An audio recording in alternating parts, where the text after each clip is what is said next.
Realmente para mí es un privilegio estar entre ustedes el día de hoy, sobre todo porque esta escuela preparatoria y esta universidad que está celebrando su segundo aniversario en estos días es producto de el trabajo y la lucha de este Frente Popular Tierra y Libertad, que ha generado desde la base social, que ha generado a partir de ciudadanos que se convierten en sujetos constructores de una sociedad nueva y de unas condiciones de vida nueva, ha generado todo esto en donde ustedes están ahora disfrutando de un proceso educativo que les permite prepararse y desde el día de hoy ya hacerse responsables como ciudadanos jóvenes de este país de un proyecto diferente para nuestra patria. Esto téngalo por seguro que es algo que quienes trabajamos en todos estos procesos sociales que aquí estuvieron de alguna manera enumerando a partir de mi presencia entre ustedes, esto es lo que más a mí me agrada, lo que más me entusiasma. Por ejemplo, han dicho que soy ahora director del centro, presidente del Centro para la Defensa de los Derechos Humanos de los indígenas, que es el Fray Bartolomé de las Casas. Este centro empezó siendo un centro para defender los derechos humanos de los pueblos indígenas, pero desde fuera, ahora en ese centro están los indígenas. Ahora los indígenas son defensores comunitarios de sus derechos humanos por la selva lacandona. Ahora ya en el centro lo dirigen hijos de indígenas. Estamos ahora con el segundo director del equipo operativo del centro, que es hijo de padres indígenas. Y repito, en el mismo centro de derechos humanos, pues en el equipo, en el consejo directivo, nosotros tenemos la presencia también de compañeros indígenas que están en periodos representativos, o sea, nosotros tenemos una representación de ellos siempre, y esta representación dura un determinado tipo de tiempo, 2 o 3 años. Y algunos, y ahora yo voy, como me pidieron hablar de la dimensión social de la iglesia, me parece que está llegando el señor rector. Si quiere, pase por favor aquí a su...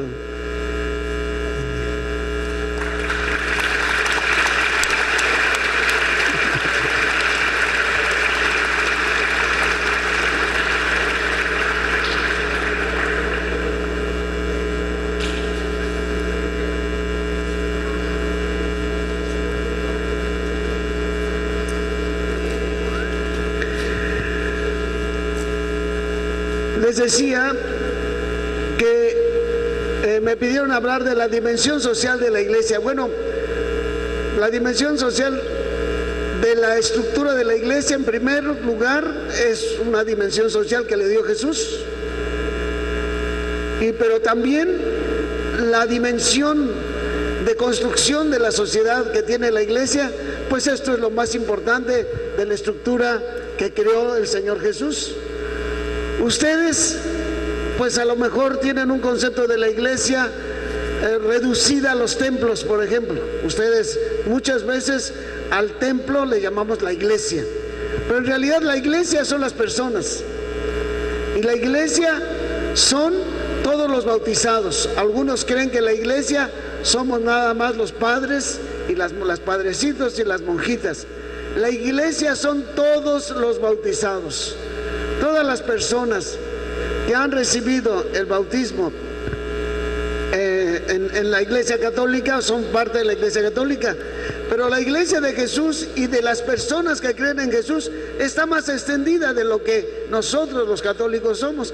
Desgraciadamente, por cuestiones históricas, por mal comportamiento de algunas generaciones de cristianos, la iglesia se ha venido dividiendo en otros grupos. Por ejemplo, la gran división de la iglesia que se dio en el siglo IX de la historia de la iglesia dio origen a una iglesia oriental, que es la que le llamamos la iglesia ortodoxa, y la iglesia católica, la iglesia de Oriente y la iglesia de Occidente.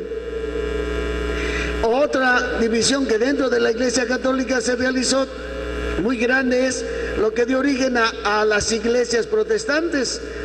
Esa fue en el siglo XVI, que encabezó Martín Lutero. Entonces, pero todos somos discípulos de Jesús, y todos de alguna manera, si bien no estamos unidos, sí lo estamos buscando. Hay una búsqueda muy seria de las comunidades históricas de las iglesias protestantes. No todas las iglesias protestantes son de comunidades históricas, algunas son de nacimientos así recientes y se quedan en grupos pequeñitos, y muchas veces son producto de una persona con dinero desde Estados Unidos que hace una inversión para evitar los impuestos. No es el caso hablar ahora de eso. Pero comunidad de Jesús somos todos los que creemos en Él y que tenemos el Evangelio como una norma de vida, y pertenecemos a esa iglesia todos los que nos confesamos sus discípulos y sus seguidores. Pero voy ahora a hablar pues de la iglesia a la que yo pertenezco, la iglesia católica, de la que yo soy uno de los obispos aquí en México. En el mundo habemos entre 4 y 5 mil obispos. 4,000 vamos a quedarnos. El obispo es el sucesor de los apóstoles, por eso tenemos una autoridad. Los obispos tenemos una autoridad porque hay una sucesión apostólica. Los apóstoles de Jesús fueron 12, pero ellos fundaron iglesias, fueron fundando comunidades de discípulos, como Cristo se los mandó: vayan por el mundo. Claro, ellos, el tiempo que les tocó vivir, no es que hayan llegado muy lejos de Palestina. Sí llegaron al Asia, llegaron al norte de África, llegaron a Europa, sí, hasta el norte de Europa. Llegaron a Europa, pero los discípulos como tales, ellos influyeron en la parte más bien del sur de Europa, los discípulos, y repito, en Asia, sobre todo en el sur de Asia. Pero esas comunidades que fundaron ellos requirieron jefes también, que ellos nombraron para que presidieran, y allí empezaron a surgir los obispos, que la palabra obispo viene del griego, que significa vigilante. Entonces, conforme ha venido creciendo la iglesia, pues se van dividiendo la iglesia en diócesis. Ya cuando hay una iglesia, desde el principio se formaron las diócesis. El término diócesis obedece al modo de organización que tenía el Imperio Romano. Así es por lo que surgieron las diócesis. Y las diócesis, los obispos tienen la colaboración de los presbíteros desde el principio, que son los que conocemos más con el nombre de sacerdotes. Esos sacerdotes tienen a su cargo grupos más pequeños dentro de una diócesis que se llama parroquia.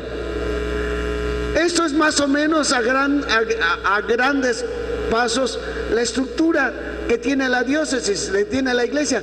Pero repito, ni somos los padrecitos y las madrecitas los únicos que formamos la iglesia. Todos los que viven en una parroquia y en una diócesis, sacerdotes, el obispo u obispos, las religiosas y religiosos, y ustedes que están aquí, que son los laicos, son parte de la comunidad de la iglesia, y ustedes tienen un papel muy importante, tienen un papel importantísimo.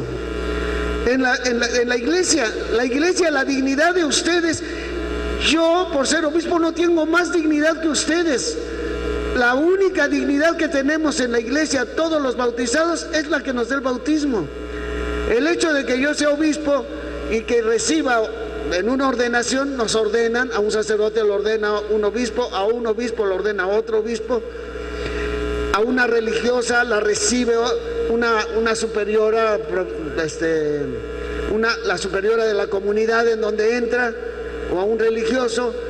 Pero lo que recibimos, lo que tenemos los obispos, lo que tienen los sacerdotes, lo que tienen las religiosas, y lo que tienen ustedes para hacer presente el evangelio y la salvación que Cristo trajo al mundo, en el mundo, todos lo recibimos en orden a trabajar por el reino de Dios.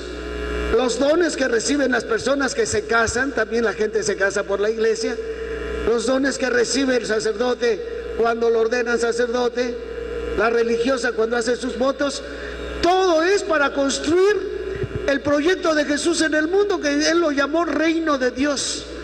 Construir un reinado de Dios en el mundo, un reinado de Dios en la historia.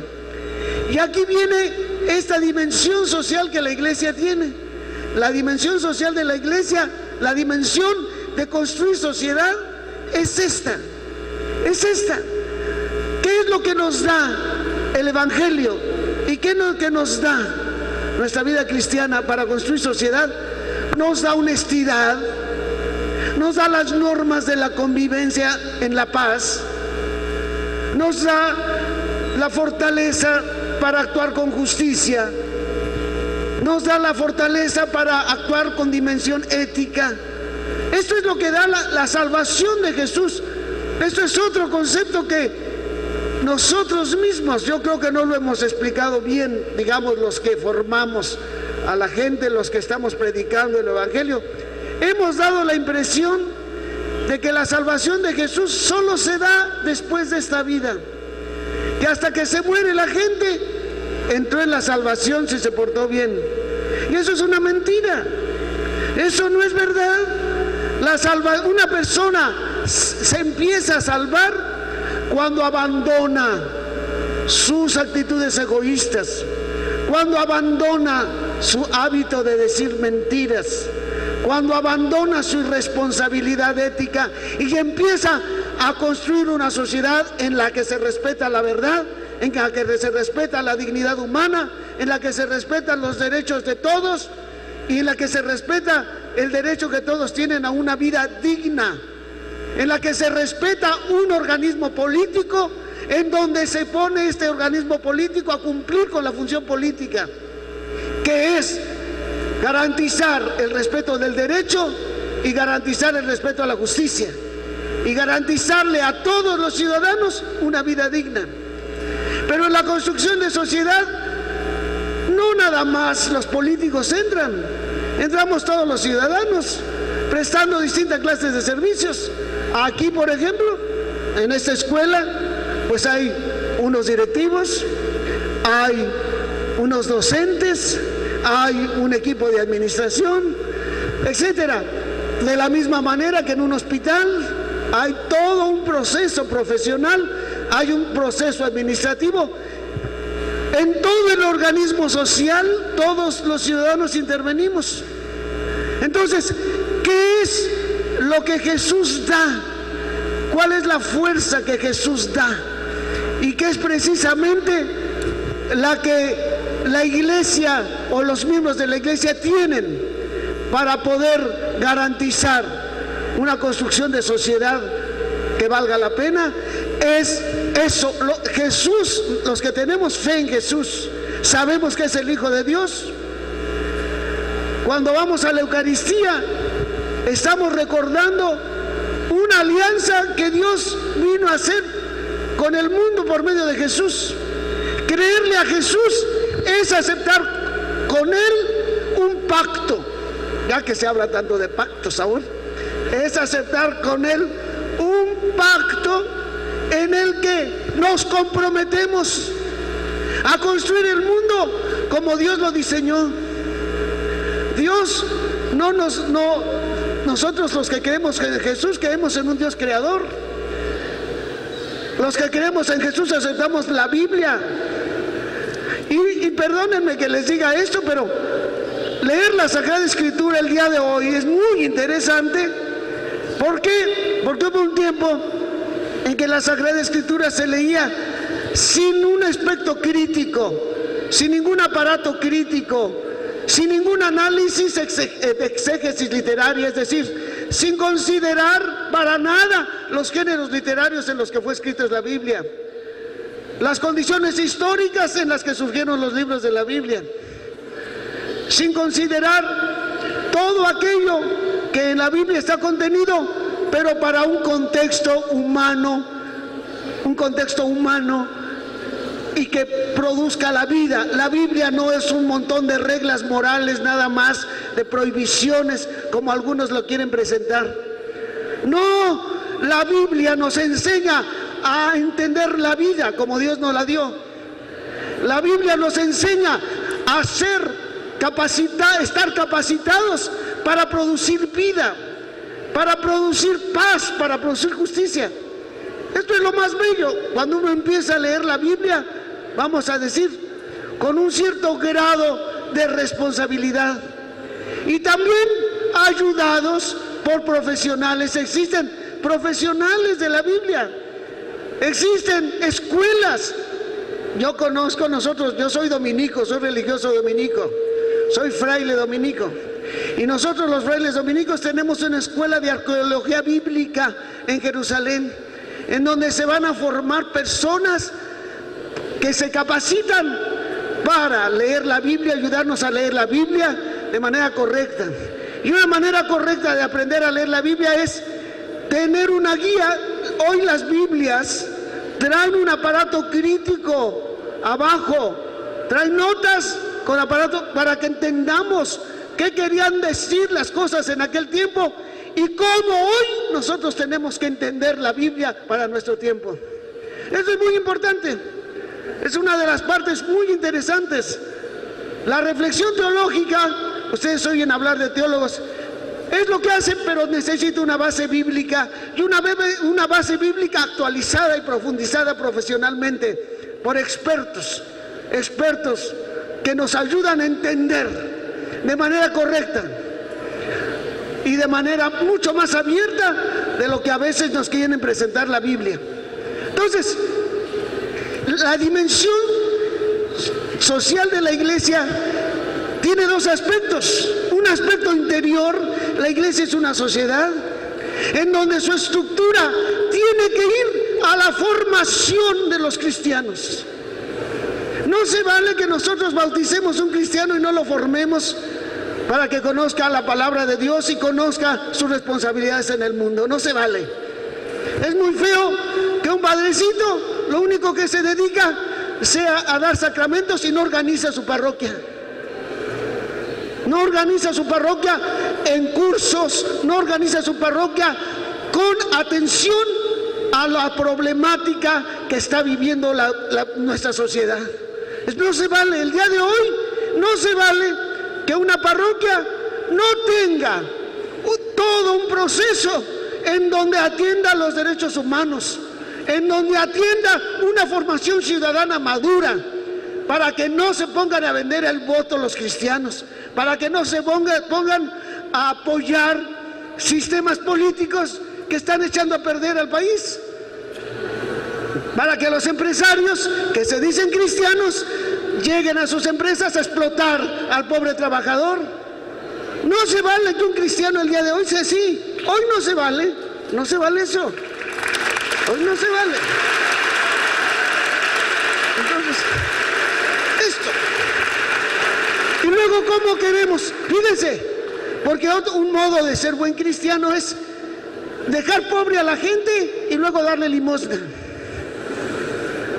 Hacer pobre a la gente y luego entregarle allí, además, un dinero que no se le ha pagado a los obreros. Un dinero, pagas mal a los obreros, claro que ganas mucho. Y luego dice esto, el que está ayudando es el obrero, porque ese salario es del obrero, ¿no?, que nunca le pagaron.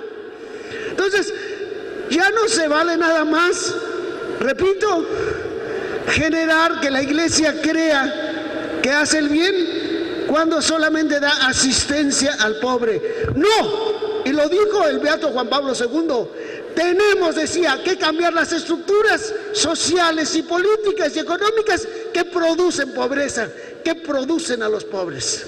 Esto es parte de la formación cristiana.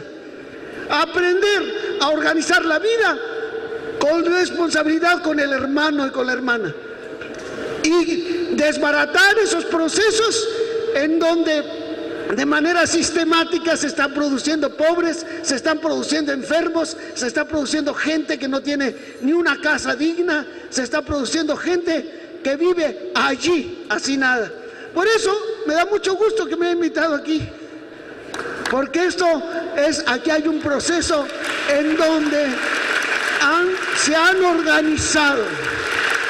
organizado para salir de una situación social que no se merece nadie. Y han tenido que enfrentar problemas, ya ha habido muertes. Todo esto me lo tuvieron planteando. Qué bueno que llegué a buen tiempo.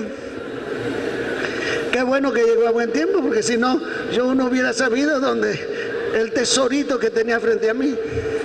Entonces, la iglesia tiene que organizarse, les decía, tiene que tener planes pastorales en donde, proyectos pastorales en donde la gente crezca como cristiana, crezca en el conocimiento de Dios y crezca en virtud. La virtud de la justicia es una virtud que va acá adentro.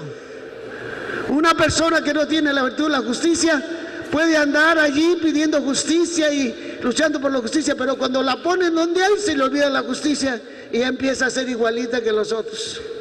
Empieza a ser igualita.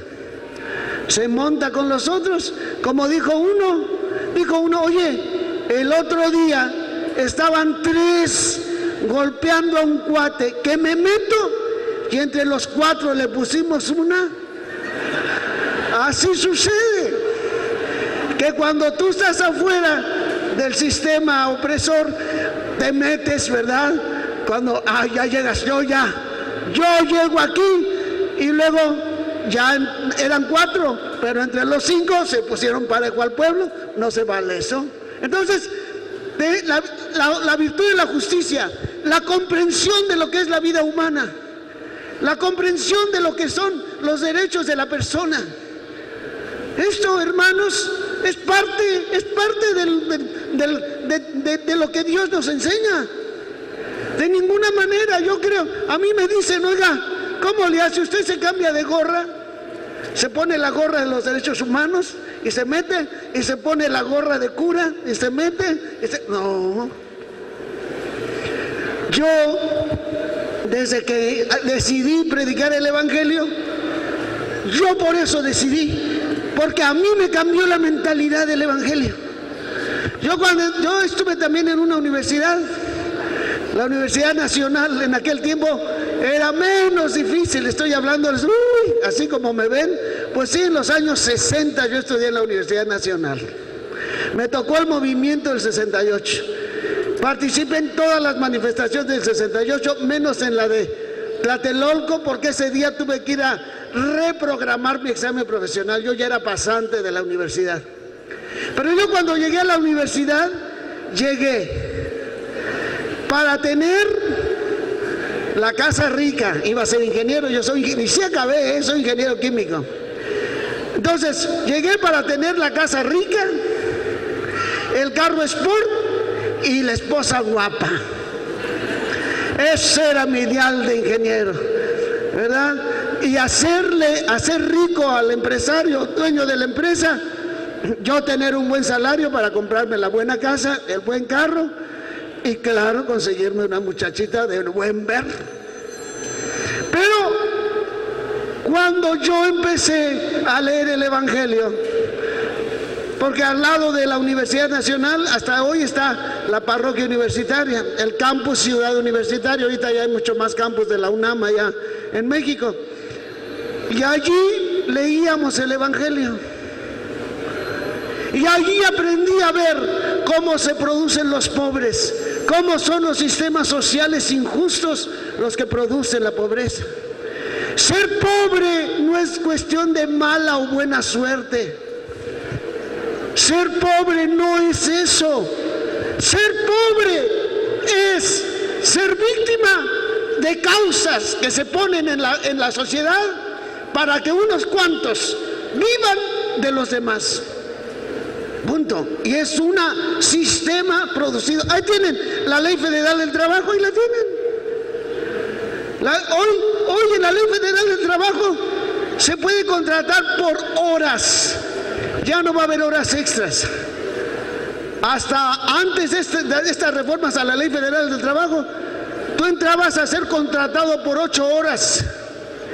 Y si querían que trabajaras más de 8 horas, te las pagaban el doble. Hoy ya te contratan por horas. Aunque dijo nuestro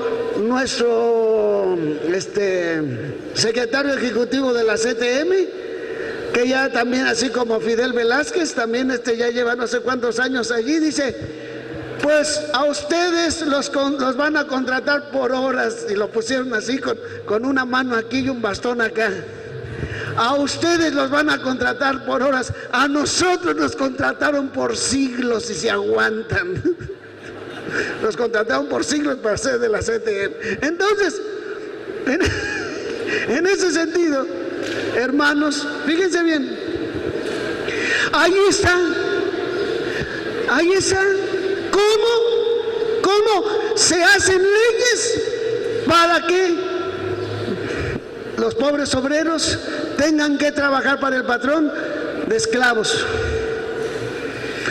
Hoy ya no hay reconocimiento de enfermedades industriales en la Ley Federal del Trabajo. Hoy no hay reconocimiento de accidentes industriales. Eso también ya se fue de allí. Así estamos.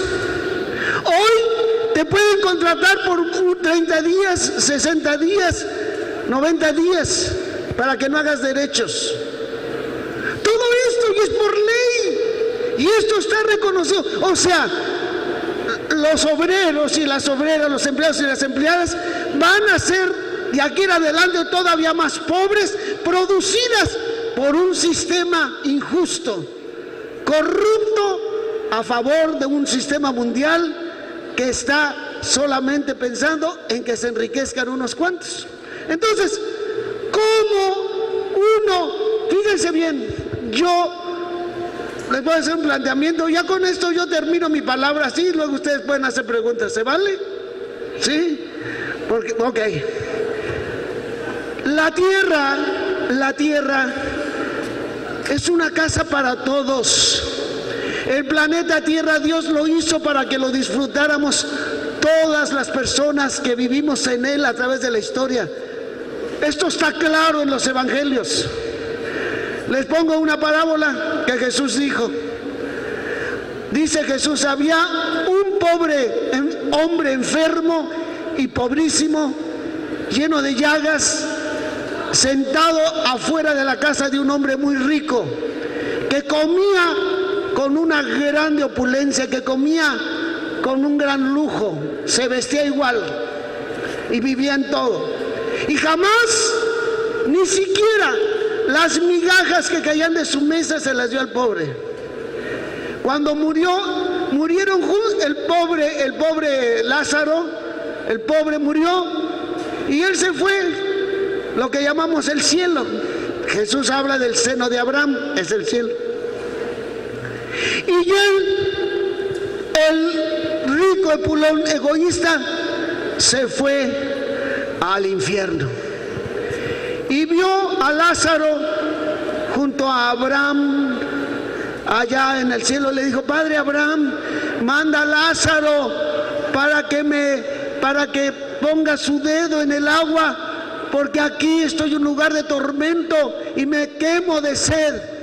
No se puede, hijo, no se puede, porque estamos en un lugar en donde no podemos pasar de aquí para allá, y ustedes tampoco de allá para acá. Esto lo dijo Jesús. Y le dice, pero es que yo sufro mucho aquí.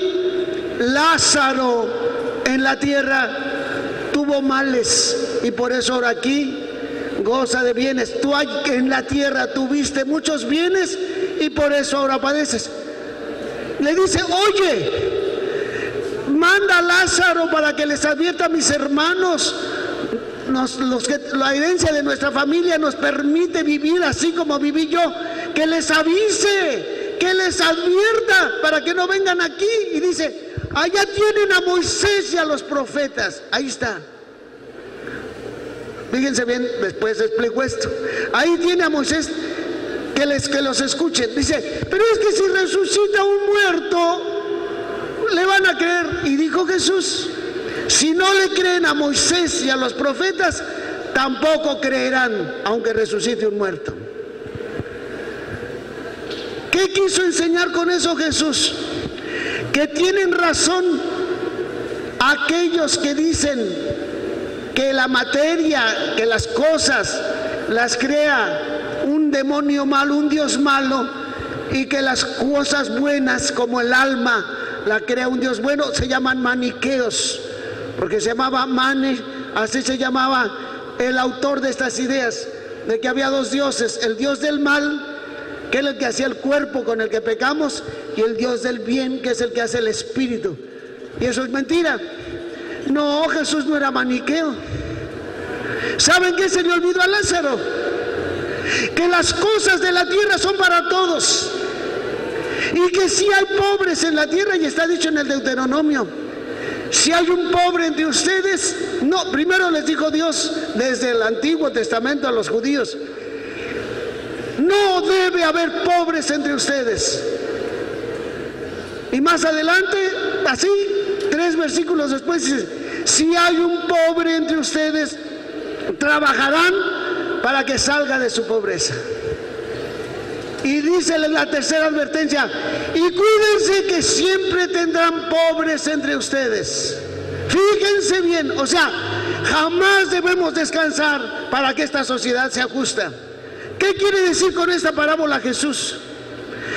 Que el rico Epulón, el rico dragón y lujoso, él no entendió nunca que la tierra es para que la disfruten todos, y creyó que lo que tenía él era nada más de él y que no lo tenía que compartir con nadie, porque él era el dueño.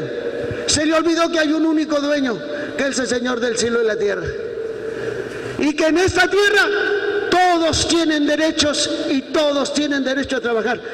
Váyanse a la página web de las Naciones Unidas, saquen la Declaración Universal de los Derechos Humanos, ahí está, busquen Declaración Universal de los Derechos Humanos, ahí está, y vean que todas las naciones, la mayor parte de las naciones del mundo han firmado la Carta de las Naciones Unidas, que se creó el 10 de diciembre de 1948, después de las 2 guerras mundiales, y la Declaración Universal de los Derechos Humanos, en donde dice con toda claridad, todo ser humano que viene a esta tierra tiene derecho al cuidado de una familia, tiene derecho a la paz, tiene derecho a la buena alimentación, tiene derecho a la educación, tiene derecho a la salud, tiene derecho a la libertad, tiene derecho a tener un gobierno que le dé paz, un gobierno que establezca el derecho, tiene derecho a ser una persona que colabore, tiene derecho a moverse libremente por donde quiera. Así toda la Declaración de los Derechos Humanos.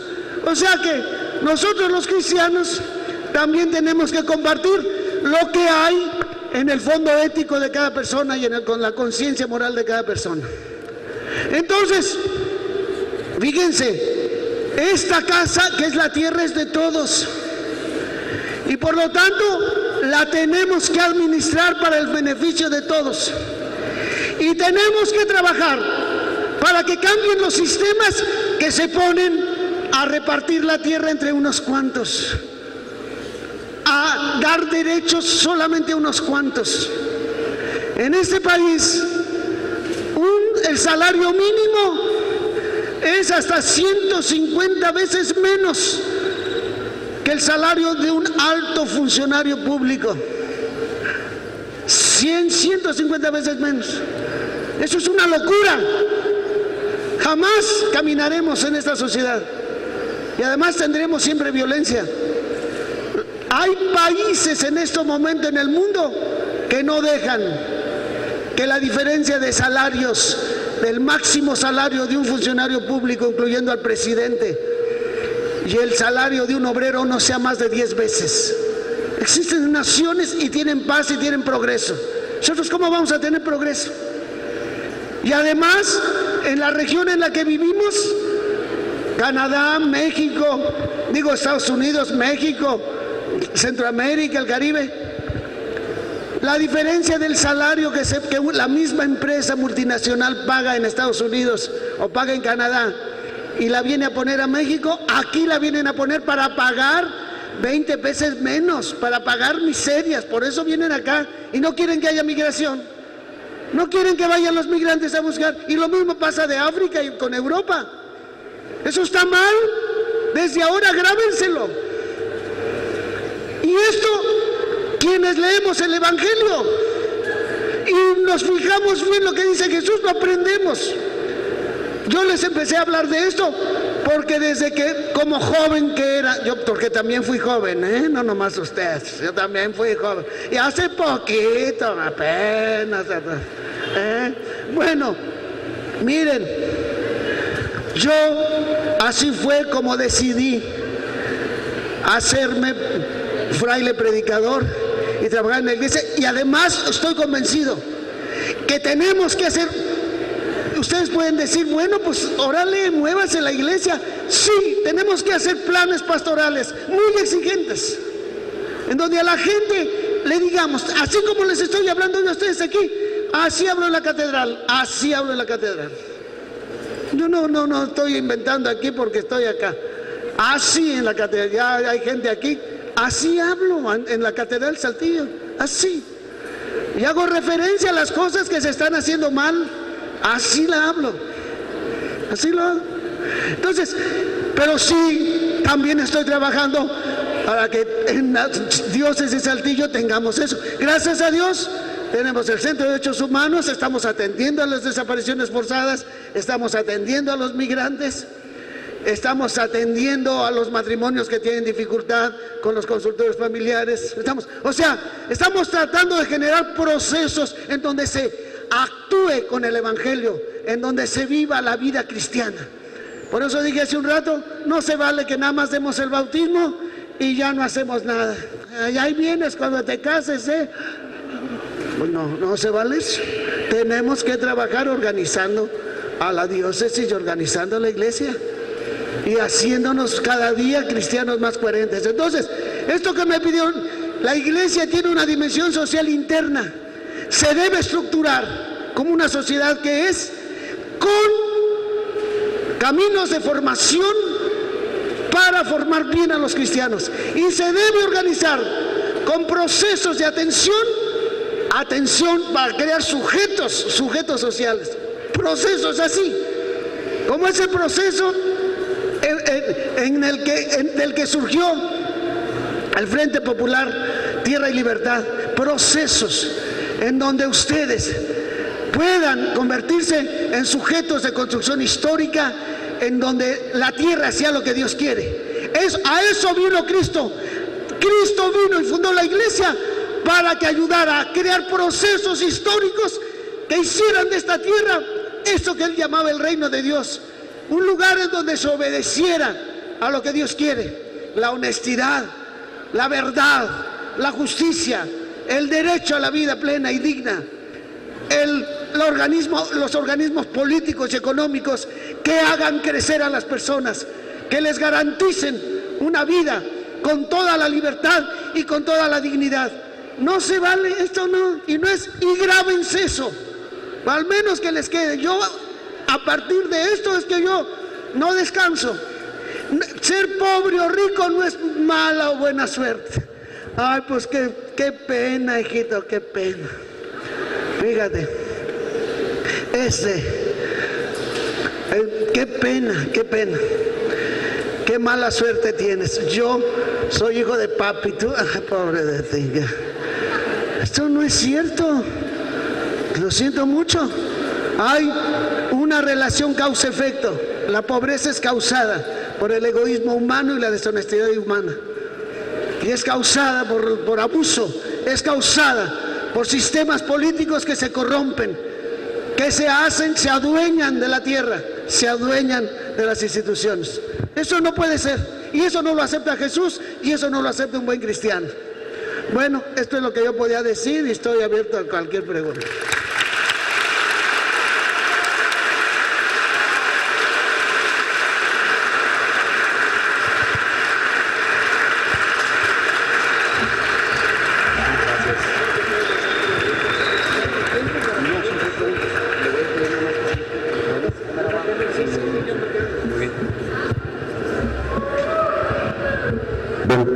Bien, compañeros, ¿alguien tiene alguna pregunta sobre el tema? Por favor.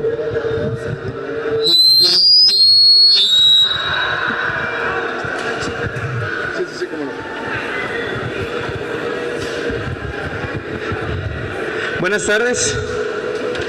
Antes que nada quiero felicitarlo porque veo en la forma en que hace lo que está haciendo, que hace lo que le gusta, lo hace con mucha pasión, con mucho, como diríamos popularmente, con mucha enjundia, y eso motiva mucho a las personas. Bueno, al menos a mí me motiva, no sé si mis compañeros también lo motive, pero a mí me motiva mucho escuchar y la forma en que lo hace, porque lo hace de una manera con toda la pasión, con todo, que hace que nos sentamos bien.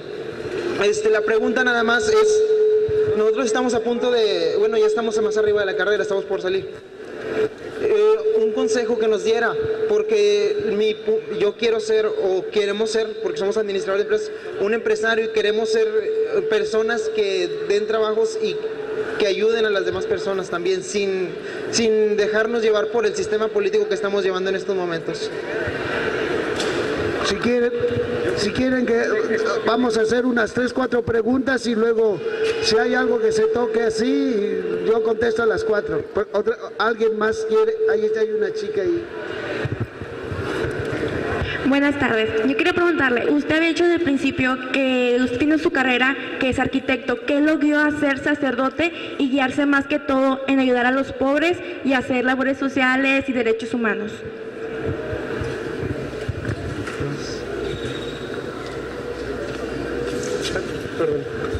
Bueno, mucho gusto de haber escuchado su conferencia. Habló pues prácticamente de todo. Yo quiero en lo personal preguntarle, que nos comente, que nos diga, porque vivió directamente con los zapatistas, con el estado de Chiapas. Nos gustaría que nos dijera algo de ese movimiento.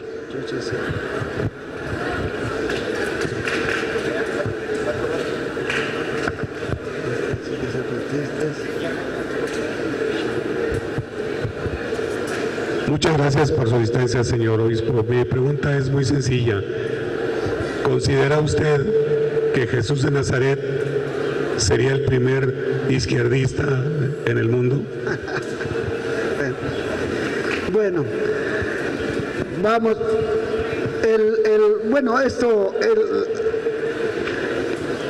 Esta manera de Jesús es muy completo. Jesús, gracias a Dios, Jesús no se colocó en ningún espacio. Jesús habló la verdad y la verdad no tiene color, ni tiene sabor, ni tiene un punto de referencia de los polos de la tierra o etcétera.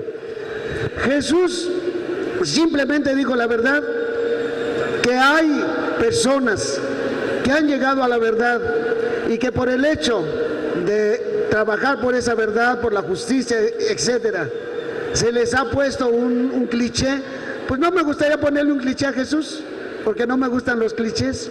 Entonces, pues es la persona que más claramente ha hablado y que nos ha dicho que todos somos iguales y que todos tenemos dignidad, con toda claridad, sin ninguna imagen. Entonces, ya quien esté en un lado o en otro, porque yo considero que también Sí es cierto, hay marcas políticas fuertes, pero yo no me gusta ponerme de una marca y en otra porque si no empezamos a tener apreturas. Es Jesús, el Señor de la verdad, y Él no necesitaba que le apoyara ninguna facción. Eso es lo que quiero decir. Ahora, de que sí entiendo lo que tú quieres decir, o sea, es la primera persona libre que no le interesó y por eso murió, claro que sí, eso que ni qué. Bueno, la pregunta que me hacías tú, mira, haces una pregunta muy interesante. Hay que buscar otro tipo de asociación. Te pongo el ejemplo de los cafetaleros indígenas. Los cafetaleros indígenas armaron cooperativas, pero de muchos socios. Y gracias a eso, los cafetaleros indígenas pudieron exportar su café directamente a los consumidores sin pasar por todas esas rebanadas que les hacen el Banco de Comercio Exterior y todas las cosas.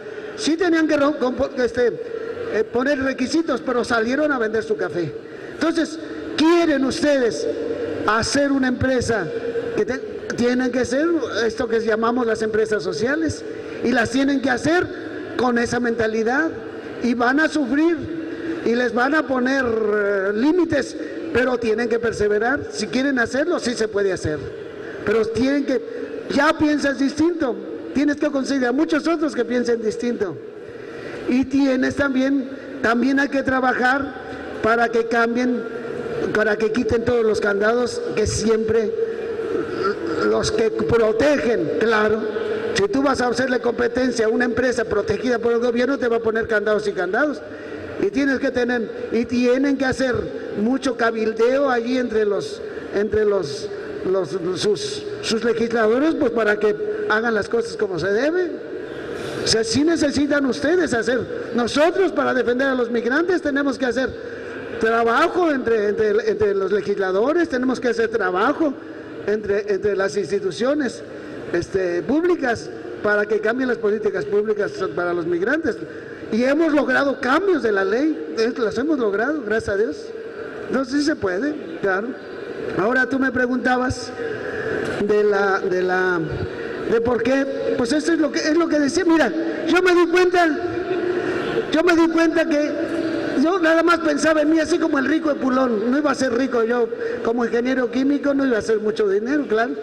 Nuestros maestros nos decían, ¿quieren hacer dinero? Váyanse de toreros o de boxeadores, pues aquí no van a hacer gran dinero. Ok, pero cuando yo me di cuenta que yo tenía una carrera porque los obreros pagaban sus impuestos, porque los campesinos contribuían, ahí fue en donde yo empecé a entender que tenía un compromiso con los pobres, que tenía un compromiso con los más desprotegidos. Y sobre todo cuando entendí esto de las estructuras que producen los pobres. Y yo vi cómo sangraban al país las industrias multinacionales. Como ingeniero químico, yo podía ir a trabajar a Pemex, pero no tenía padrino. En ese tiempo era la quina, no tenía nada. En este tiempo diría, no tengo relación con Romero de Champs, pues así es que ¿para qué le buigo? Entonces, yo no tenía entrada a Pemex, solamente me podía poner en manos de todos esos Dráculas que sangraban al país como lo sangraban. Y yo dije, la primera opción fue, yo no trabajo para las multinacionales, yo me quedo en la universidad a crear conciencia entre los estudiantes. Cuando vino el movimiento del 68 dije, es muy poco lo que yo voy. El movimiento del 68 nos puso a los estudiantes que nos comprometimos en esa época, nos puso en claro el panorama nacional. No estábamos buscando nuestro bien, estábamos buscando el bien de México. Y allí yo dije, no, tengo que buscar un espacio en donde tiene que la nación se tiene que beneficiar. Entonces fue cuando decido irme a ser fraile predicador, porque los frailes predicadores dominicos, así se llaman los dominicos, orden de predicadores, habían cambiado toda mi vida y me habían dado otra mentalidad. Entonces Pues ya, con el riesgo de que se fueran a suicidar 2 o 3 chicas por mí, pues me fui de fraile. Nadie se suicidó, pero...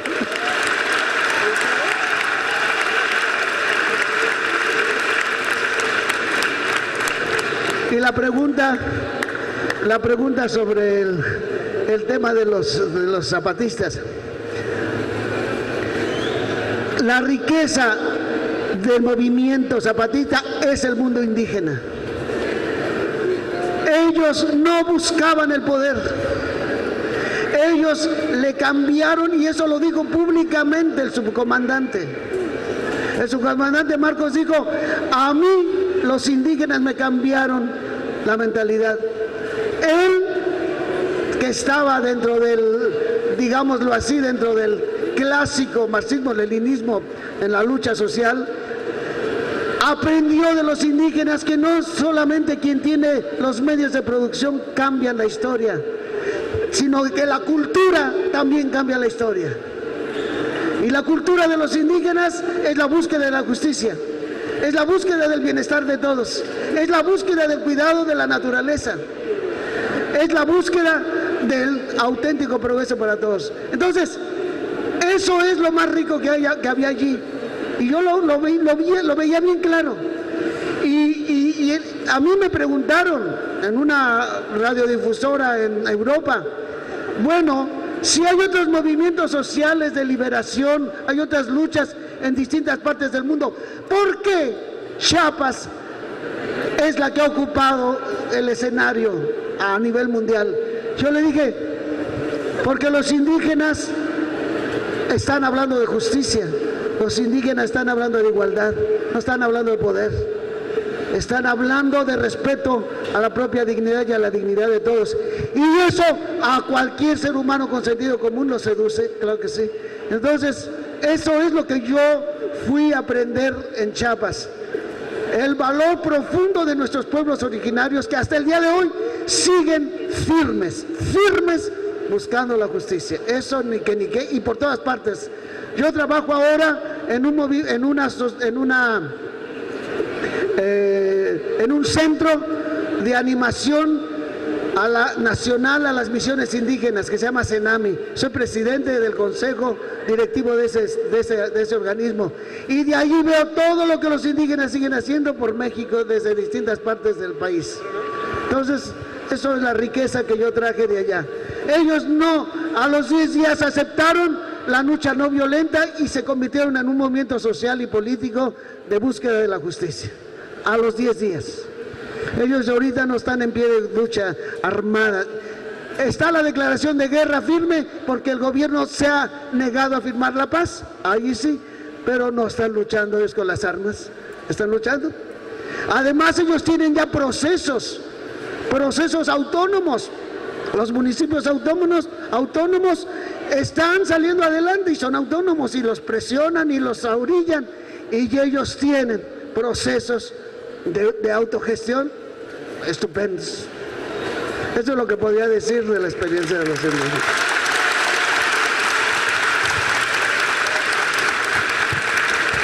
Bien. ¿Alguna otra pregunta? Profe. Bien, vamos a permitir hacer una intervención de nuestro rector de la Universidad Emiliano Zapata, fundador de la preparatoria Emiliano Zapata, fundador de la Escuela de Artes y Oficios, Centros de Desarrollo Infantil, precursor de la educación en esta zona norte de nuestro país, y obviamente nuestro dirigente, el licenciado Alberto Naya Gutiérrez.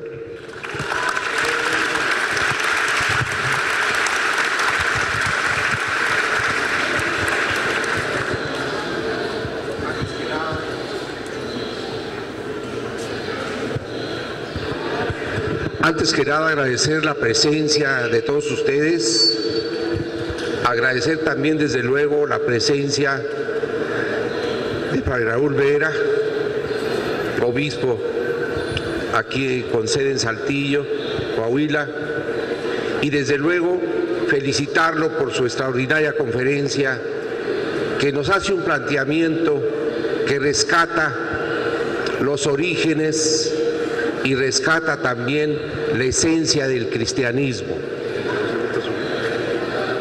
La esencia del cristianismo en términos de que se ve como una doctrina social dirigida a todos, pero sobre todo a los humildes, a los débiles.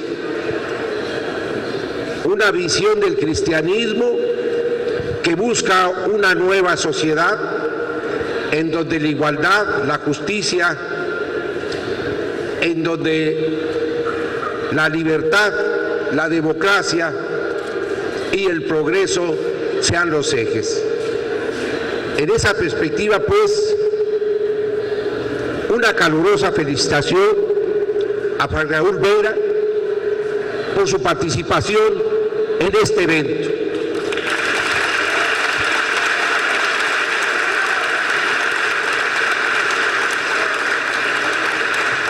Y una pregunta que también tiene mucha actualidad.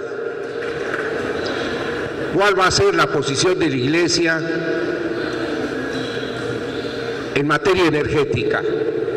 ¿Cuál va a ser la posición de la Iglesia contra la amenaza que se cierne sobre todos los mexicanos de privatizar de nueva cuenta la industria petrolera, que hoy por hoy es un pilar, debe de ser un pilar fundamental para mantener la independencia, la soberanía y una gran palanca para impulsar el desarrollo futuro de este país? Esa pues sería la pregunta específica. Bien, yo quisiera hablar a modo personal. Desgraciadamente yo no tengo la autoridad de representar aquí a toda la Iglesia mexicana. Voy a hablar de lo que es mi personal opinión y de lo que yo creo con toda sinceridad que sería la posición evangélica. Dado que los energéticos son un recurso estratégico para que mantengamos la libertad, porque de los energéticos como el petróleo depende todo el desarrollo, todos los mecanismos del desarrollo de nuestro país, no solamente, sí, de manera especial, en el terreno del intercambio comercial y del desarrollo industrial y de la producción, que también afecta sin duda la vida de los mexicanos. Creo con toda verdad que los energéticos que tienen un aspecto estratégico en el desarrollo nacional tienen que depender totalmente de nosotros los mexicanos, y que el querer privatizar para darle mejor desarrollo es absurdo. En lugar de que el Estado mexicano, que es el que tiene en sus manos el desarrollo de esta fuente de progreso para el país, en lugar de mejorarla, en lugar de crear los medios para que haya honestidad, en lugar de corregir todas las irregularidades que se cometen en el sindicato petrolero, se ponga a decir que lo va a solucionar dándoselas a la administración de los extranjeros. Y ahora es un absurdo, porque también sabemos de que del petróleo, de la venta del petróleo, depende en gran medida el sustento de todo el equipo político y de todas las instancias que mantienen al Estado mexicano en cuanto a las estructuras con las cuales tenemos que funcionar. Estoy hablando de todo lo que dependerá de salarios para los funcionarios, todo lo que dependerá de recursos para el desarrollo del país, depende en gran medida del petróleo. Es absurdo, es totalmente absurdo. Entonces, desde mi visión cristiana, por el bien de nuestro país, por la vida de los mexicanos y su dignidad, no es poniendo los recursos como energéticos en manos de los extranjeros, sino recuperando la administración honesta y además impulsando la transformación que se necesita para que una materia prima como es el petróleo, pues se convierta en otro tipo de productos derivados por el agregado que se les dé de calidad y de medios para sostener otro tipo de productos. Estoy hablando ya como ingeniero químico. Se tiene que generar una industria petroquímica que nos permita utilizar el petróleo de manera más racional. Esto es lo que yo diría.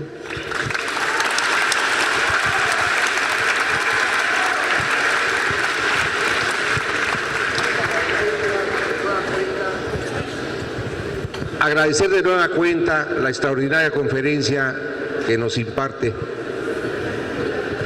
Raúl Vera, y queremos, a nombre de todos ustedes, a nombre de toda la comunidad universitaria, a nombre de la Preparatoria Técnica Emiliano Zapata, de la Escuela de Oficios y de los Centros de Desarrollo Infantil y toda la red del sistema educativo que existe en esta área, que queremos informar que el Frente Popular Tiene Libertad en toda esta área ha fundado 150 instituciones educativas, desde educación preconcepcional, educación prenatal, educación temprana, preescolar, primaria, secundaria, escuelas de oficios, preparatoria, y hoy en este ejercicio de impulsar el desarrollo de la Universidad Emiliano Zapata, que